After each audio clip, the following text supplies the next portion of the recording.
জমিদার, তোহার ছেলে আর বেঁচে লাই, আমরা আসছি।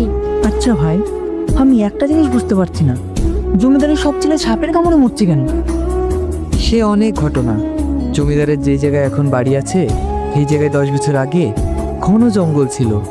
সেই ঘন জঙ্গলে বাস করতো একজোড়া নাগ আর নাগিন। হঠাৎ জমিদার তার লোকজনকে আদেশ দেয় সেই জঙ্গল কেটে ফেলতে। তখন তুই আমার সঙ্গীকে শেষ করে দিলি। কাঠে জঙ্গল, বনা বাড়ি, আমি নাকি আজ আমি শপথ করছি, তোর বংশকে যদি আমি নির্বংশ না করতে পেরেছি তাহলে আমি নাকি না। তুই আমার কিচ্ছু করতে পারবে না। সেই থেকে নাগিন তার প্রত্যেকটা ছেলেকে শেষ করে দিচ্ছে। নাগিন যেটা চাইছে জমিদার সেটা করে দেবে। জমিদার ভীষণ রাগী, এক যদি মানুষ, ও কখনোই মাথা নত করবে না। হলো কি ভাবছিস? এখন বুঝতে পারছিস তো আপনজন হারানোর ব্যথা কতটা? আমিও সেদিন এতটাই ব্যথা পেয়েছি। এখনো তোকে ভালোই ভালোই বলছি, তুই আমার জায়গা ছেড়ে দে, নইলে আমি তোর সব শেষ করে দেবো।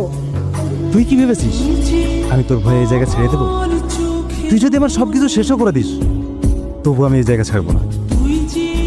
ঠিক আছে, তাহলে এই লড়াই চলতে থাকুক। তোমাকে একটা কথা বলবো বলবো বলে আমি বলতে পারিনি, কিন্তু আজ আমি সেটা বলতে চাই। কি কথা? আমার একটা ছেলে বেঁচে আছে। হ্যাঁ, আমি দ্বিতীয়বার জমজ ছেলে জন্ম দিয়েছিলাম। আমার সব বাচ্চা মারা যাচ্ছিল বলে আমি ভয়ে একটা বাচ্চা বেদিনীর হাতে তুলে দিই। বেদিনী, শুনেছি নাকি তোমার কোনো বাচ্চা নেই, তুমি নাকি মা হতে পারোনি, কিন্তু আজ এই মা তোমাকে একটা বাচ্চা দিচ্ছে। তুমি ওকে নিজের ছেলে হিসেবে মানুষ করবে। তোর নিজের বাচ্চা দিচ্ছিস কেন? কারণ নাগিনের অভিশাপের ভয়ে সে আমার একটা বাচ্চাও বাঁচিয়ে রাখছে না। আর তোমার কাছে থাকলে সে তো বেঁচে থাকবে, তুমি তো তাকে রক্ষা করতে পারবে। সেই জন্য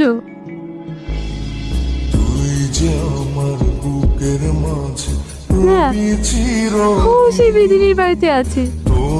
ওরা 21 বছর পূর্ণ হবে। বন্ধ কর এই বিয়ে। এটা কি বলছিস জমিদার? একটা নিচু জাতের মেয়ের সাথে আমার ছেলের বিয়ে দেওয়ার সাহস তোর হয় কি করে? এ তুই কি বলছিস? আমি ঠিক বলছি, এটা তোমার আসল মা নয়, আমার স্ত্রী তোমার আসল মা। এ মা, এ লোককে কি বলছে? তুই ওদের বল কিনে তুই আমার আসল মা আছিস বটে। এই এই জমিদারের বউ, তুই তো সেদিন তোর ছেলেকে আমার কাছে দিয়ে দিয়েছিলি, তাহলে আজকে আমার কাছ থেকে নিতে এসেছিস কেন? কারণ আমার ছেলেকে তো আমি তোমাকে সারা জীবনের জন্য দিইনি, আমি তোমাকে মানুষ করতে দিয়েছিলাম। হ্যাঁ, তুমি যেমন ওকে মানুষ করেছো তার জন্য আমি তোমাকে পুরস্কারও দিচ্ছি।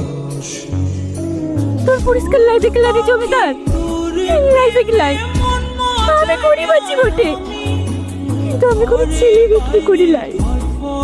তবে জমিদার, আমি হাত ধরছি, আমি তোর পায়ে পড়ছি, তুই আমার মন থেকে আমার ছেলেকে নিয়ে যাস লাই।